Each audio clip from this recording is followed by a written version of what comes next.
Welcome back everyone, my name's Eltimar and we are going to be continuing our Let's Play of Tower of Time. Where we left off last time, we were in this room with multiple different fountains. A plaque sits atop a stone pillar. It reads, "Many must sacrifice for the one to grow strong." I remember now, a great sacrifice took place in this tower. The Magi gave their lives to the greatest among them, to Proteus. Don't tell me you expect us to lay down our lives for... No, of course not. Maybe the fountains could be symbolic of the Magi's sacrifice. A test of dedication and perseverance. Only the anointed will pass. Or it could be just a cleverly disguised trap. The Avatar's attempts to get rid of us directly have failed. Perhaps she offers us a way to stop ourselves permanently. We can draw straws. I'm, for one, not keen on intentionally poisoning myself. Of course they're not. Cowards rarely are. The insult sends Rakim into a fury, which takes the combined effort of your entire party to hold back. The incident launches your champions into a heated argument over whether or not they should risk life and limb. You feel a sense of unwavering steadfast among them. If you don't intervene, there will likely be no decision. Drink this thing. Eric, Kayla, and Rakim didn't like that. You are too close to give up now. No, your champions have pledged themselves and they are all aware of the risks involved. You concentrate your effort on the party and suggest they make the sacrifice.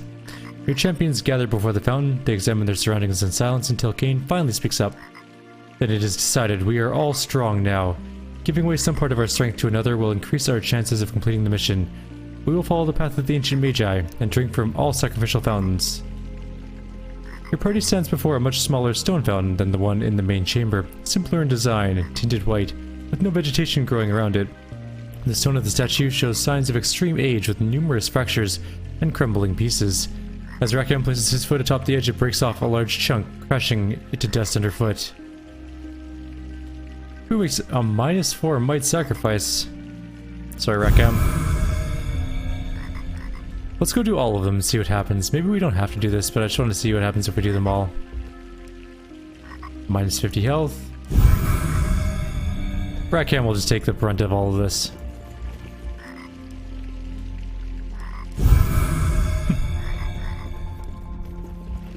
I just want to see what happens when we do them all. And then maybe we have to do this one now? Oh crap. I see. So we can give it all to one person and then immediately turn around and give them 15 attribute points. That's huge.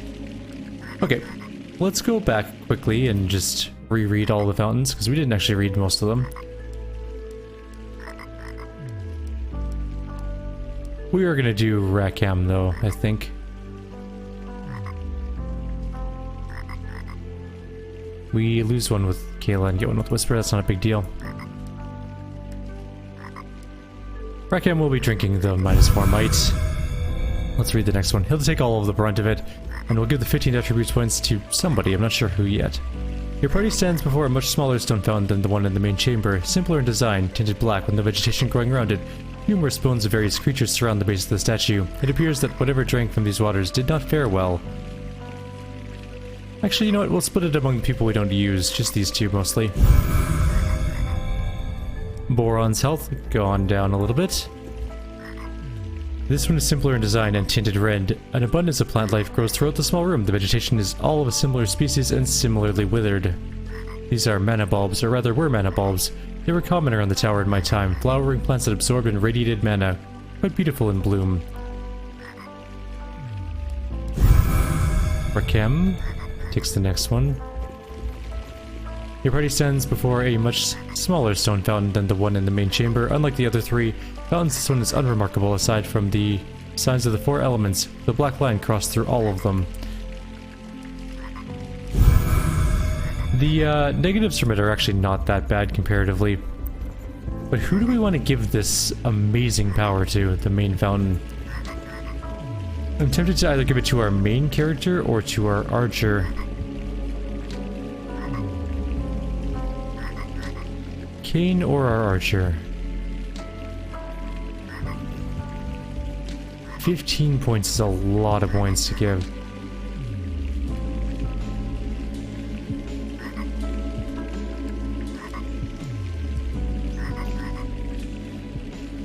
I'm leaning towards Cain. No.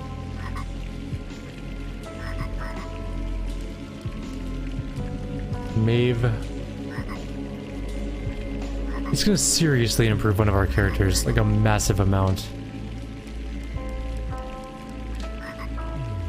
Her damage is way higher, I think. Yeah, we'll go with Maeve. Maeve just got a massive influx of points, so we can easily max out our might now, and we can also start getting a little bit of mastery going. Maybe 1 health, 1 mastery. She really needs to start buffing up her health as well. But her DPS is now 140%, which is pretty impressive. Or not 140%, just 140 full stop. I think it counted as a side quest. Yep, 1 side quest done out of 4.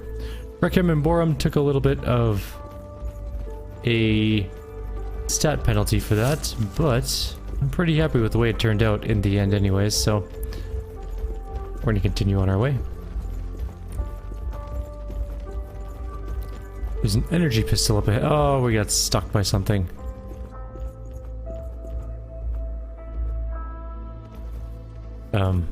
Okay. An incredibly lifelike statue with fine features, so detailed you expect it to step off from its pedestal and speak. You could swear you've seen this likeness before. An engraving at the bottom reads, "First matches Proteus." As your party moves on, Kayla remains behind, her gaze locked on the face of the statue. When the members in the rest of the party notice her absence, they call to the ancient engineer, but she gives no response. Concerned, the entire group stops and calls out again, this time louder, and still Kayla remains silent. Only when the group begins moving back towards the young woman does she finally turn from the statue. With a loud moan, the girl collapses to the floor. Moments later, she awakes in Boron's arms, her eyes bright with recognition. "You alright?" "I'm fine, I think." "What happened? Did you recognize the statue? Has your memory returned?" Kayla quickly averts her gaze and answers with nervousness. "I recognize this Proteus now. Any of my time would, even after a slumber of 1,000 years. After all, he was largely responsible for this place. But it wasn't him per se, I just felt for a moment strong feelings and a sense of familiarity. It's gone now, though." Her eyes betray her. I believe more of her memory has returned than she lets on. Let her keep her secrets if she chooses. She has done nothing but aid us so far, and if her memory is returning, all the better. We will see. Well, I'm gonna take the energy pistol, which is Elemental Shatter. That's kind of nice to get. The candles before the statue of the first Magus all look relatively new. A wooden splint lying next to the book at the base of the statue reveals a charred black tip. Illegible handwriting fills the book from cover to cover. The text sprawls across itself, erratic and senseless. As your champions attempt to decide to abandon its ramblings, they discover a single decipherable passage. Traitor, deceiver, shepherd to a flock of fools. You took their lives and their powers, but yours will not last forever. No, I can sense your end drawing near. As sure as the frost comes in winter, at long last my time to reign is nigh. Let's take a quick look at that gun. So we do have several guns. That's +4 mastery. That's armor shatter, but I think that the elemental shatter pistol might be better. +3 speed versus +4 mastery. Kind of sucks to lose the mastery, but that's gonna be okay, I think. We'll also get the elemental shatter ability, which is pretty nice. And we can also item forge it if we want. We can upgrade the speed by 1, which might be worthwhile. Or just the main damage. Speed. It's almost always better to get stats, because they affect so many other things other than just raw damage. South Wing teleports.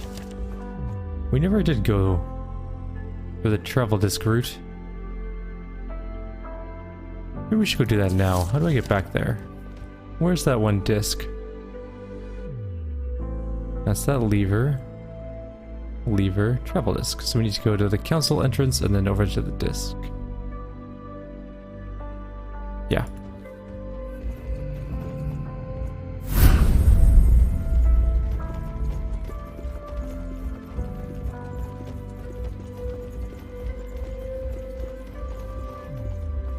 No, this one's broken.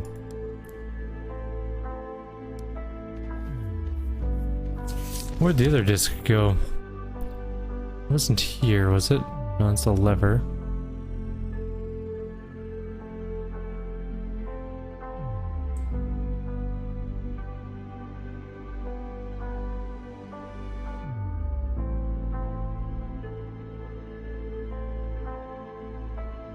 Oh, it's that one right there. How do we get there? Easy. I guess South Wing, actually. And just walk back. We'll go do the secret room part first. I think it'll be a bit better for us. Or we can just go straight to the North Wing. No, we can't. Bummer. That was not the correct one.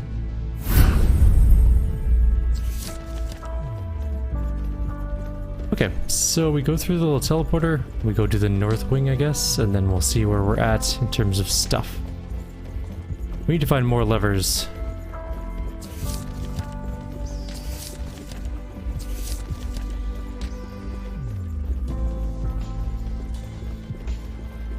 That fountain was really good. I wish I could find more of those. I could use one on all the main 4 characters I use.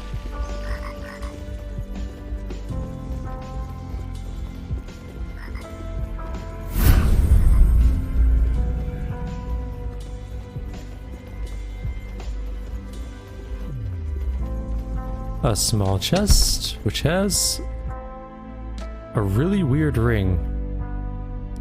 Kind of not great. Excuse me, gentlemen, I'm just gonna sneak past you for now.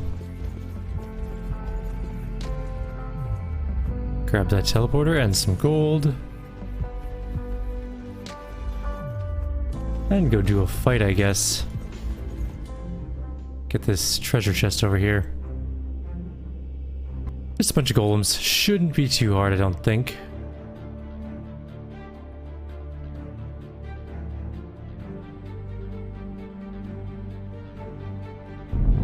There's a couple towers, but otherwise it's just a straight up fight.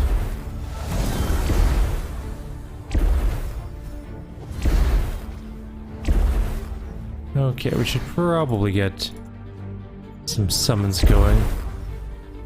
First of all, gem. And then Titan, and then little golems. And then we'll start getting... Yeah, maybe we should come down this way.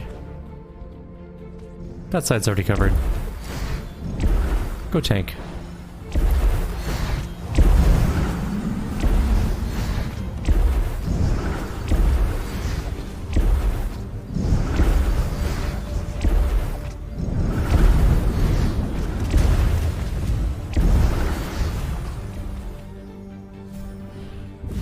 He can basically take on that whole side by himself. He'll be fine.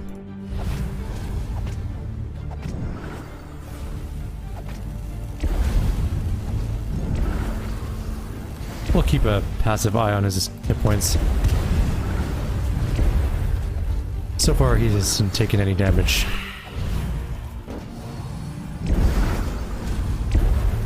He's taken like 100.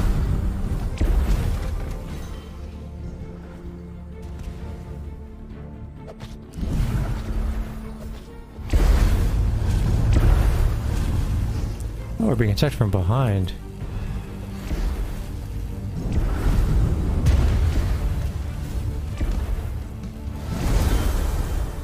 That guy's almost dead. We're at 51%. We haven't taken any significant damage.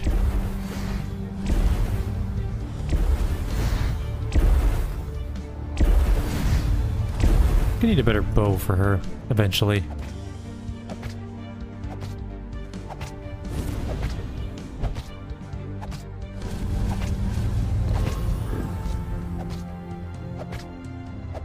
Oops, strong ability. It'll still be fine. It'll die to that. Oh, our Titan's all the way. No, the Titan's up there. What's down here helping then? Nothing?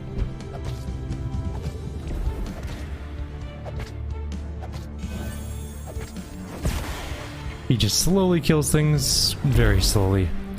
We need the level 3 of Thorns. I'm hoping we get it soon. It would definitely help out with his whole killing things with armor thing that he's got going on.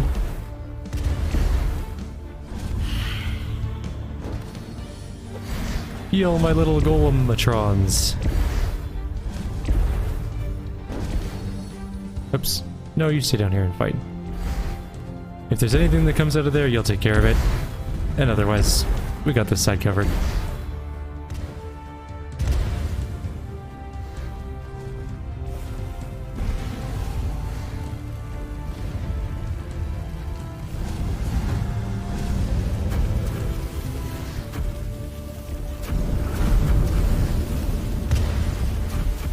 %, getting there.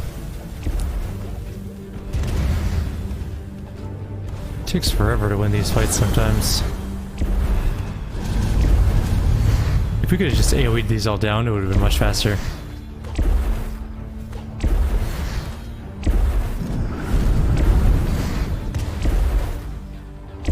Alright. Oh wait, there's still one left. Now there's 0 left. Some gloves, they're just okay. Go grab the treasure. It's an ancient chest and it has a pretty nice hat in it, actually. Let's take a quick peek at our hat. What's our hat do?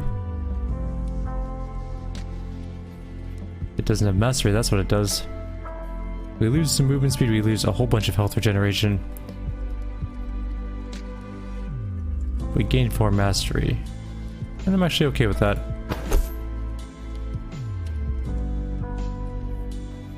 Alright, so we've done the northern area, I think. Assuming there's nothing down this path. Which I think we've checked. Yeah, I think we've been that way. Okay.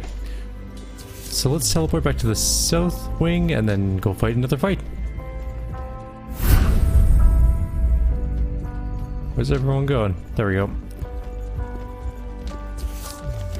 We still have a few battles to do. Lots of chests, lots of things going on still in this level. There's a lever there. What is that thing? A war leader. That is a lot of life. 32,000 is a significant chunk, so this is actually a boss-ish fight. Where is he? There he is. And we have a bunch of baddies already coming out to meet us in glorious battle. I want him fighting the boss, I think. So you get this going there. You can take care of those. Shoot that. Get into melee. Get a Titan, get those things going. Hit those things. You shoot him at all costs. Everyone else can shoot at something else, but I want my damage dealers focused on that thing.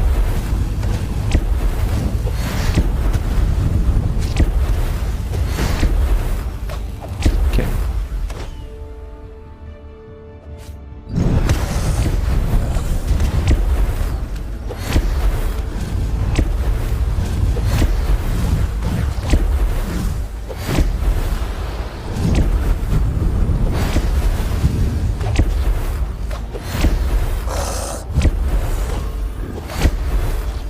Okay, we're taking some damage now. Titan's dead.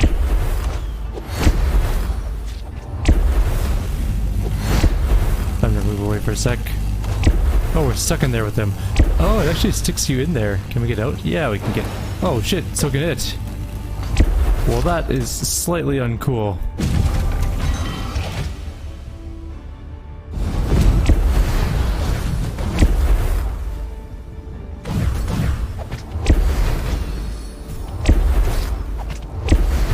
Wasn't expecting that. He does a lot of damage when he's pissed off, and in like full rage mode, he can almost one-shot our turret thing.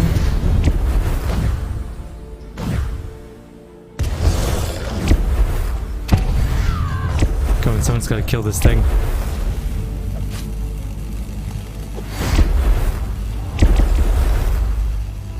Ooh, that was way closer than I thought it was going to be.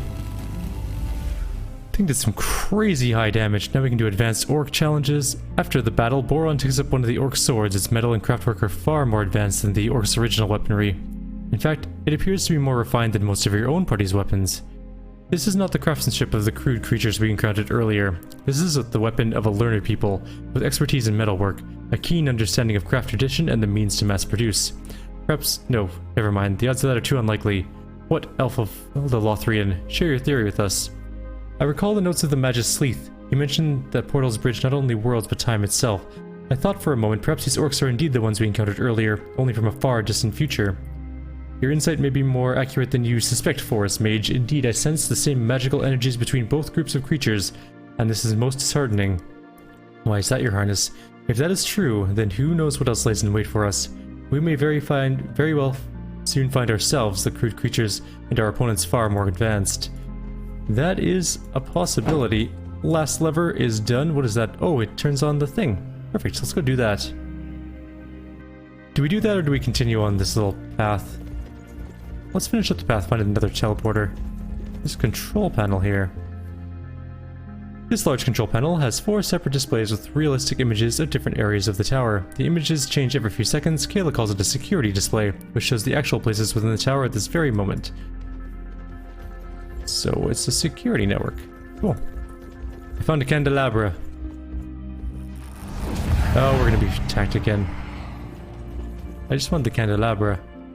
As your party walks down the stairs, a violent explosion of red sparks erupts before them, forcing them all to shield their eyes. This is my final warning to you. Enter this room and die. This must be her. An upturned candelabra on the floor draws Eric's attention. Beneath a sizable amount of wax lies a sealed envelope. Its contents read, Magus Brackaby. It is good that you were unable to attend our gathering in the training ground. Someone in our group betrayed us. Magi, not loyal to our cause, infiltrated and disrupted our session. Arguments came to blows. 3 of our number were arrested, the rest have scattered, hoping their identities remain unknown. I foresee much bloodshed in our future. Are we truly prepared to open this door? Once done, it cannot be shut. Willards. I just want a teleporter, though. That's really all I want. That's the librarian. I guess we can walk back up. She said she'd kill us if we go into that room, so we'll do that soon, but not yet. Let's go open the thingy.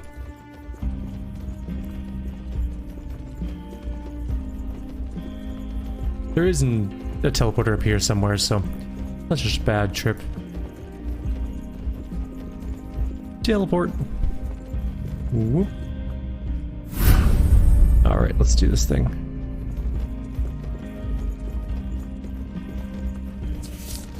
Shouldn't it be right here? Apparently it disappeared from the map as an X and is now just part of a quest called Into the Unknown. That is a giant golem. We found a gun, and it's not great.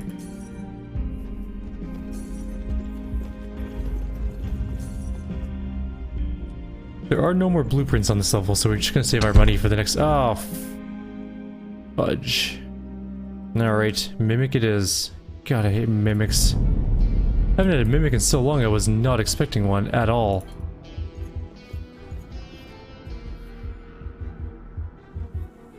Alright, let's do this thing.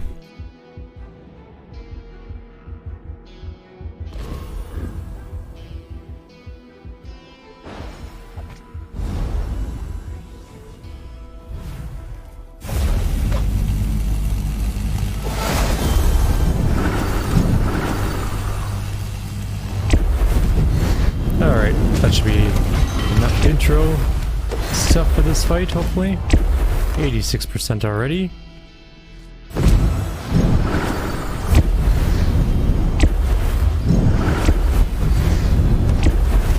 Go down to 75%, 79%. It does heal itself, which is probably more annoying than it should be.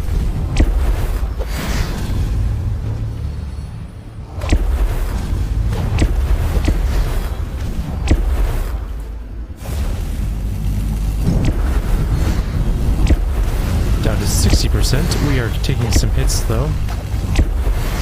Let's become invincible for a moment.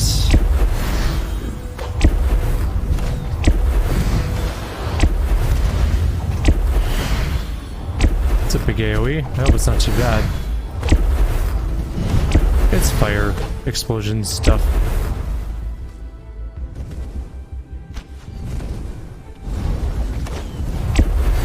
We're at 32%.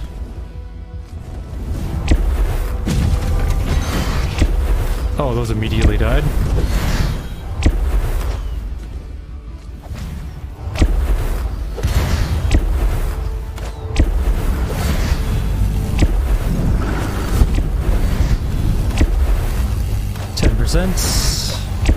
13%.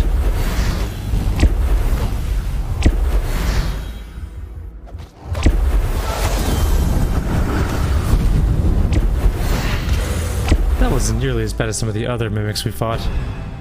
Though we did get a level 5 one-handed hammer, a Vampiric Meld Hammer of Ruin. Health generation -2, but health per hit +6. It's actually a really nice hammer. I think I might use that. Also, enchant it. Maybe we can give it Mana Leech.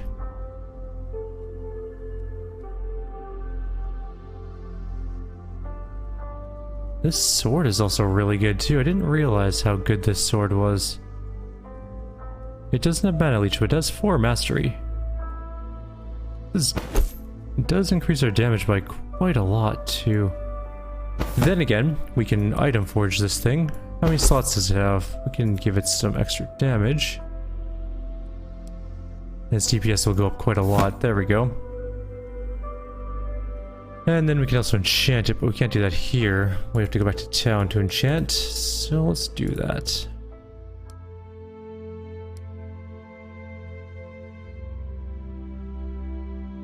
Do I want to just give it straight up life drain? No, I liked the mana drain. It's really, really good.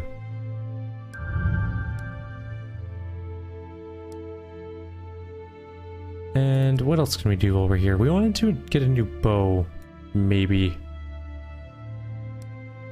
Call this crafting too. I did a bunch of saves while we were crafting just to make sure things weren't going badly for us. We could go with the two-handed crossbow, do some really good upfront damage.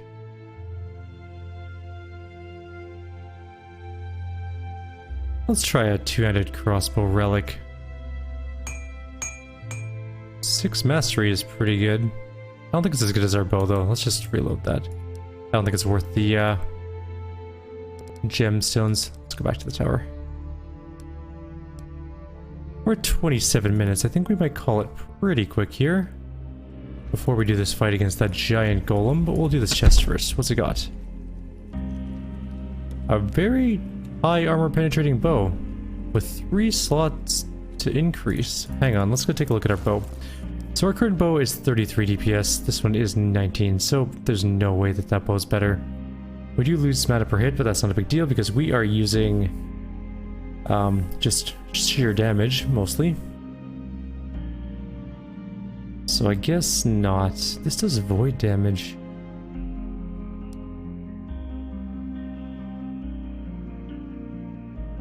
But its damage is not that good, actually. Then again, how many item forge slots does it have? 2, so we could make it have a lot of extra damage. This one's already been upgraded to its maximum. Not with this one. This one has not.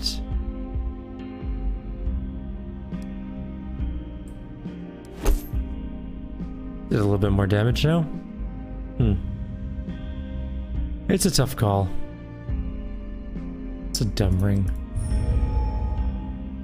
Anyways, we're going to leave you off here. Like always, if you have any suggestions or comments, please leave them below. In the next video, we are going to fight this giant beast of a monster and see what else there is in this place. There's clearly something there. It's a treasure vault, it says, so we'll see. Take care, have a good night.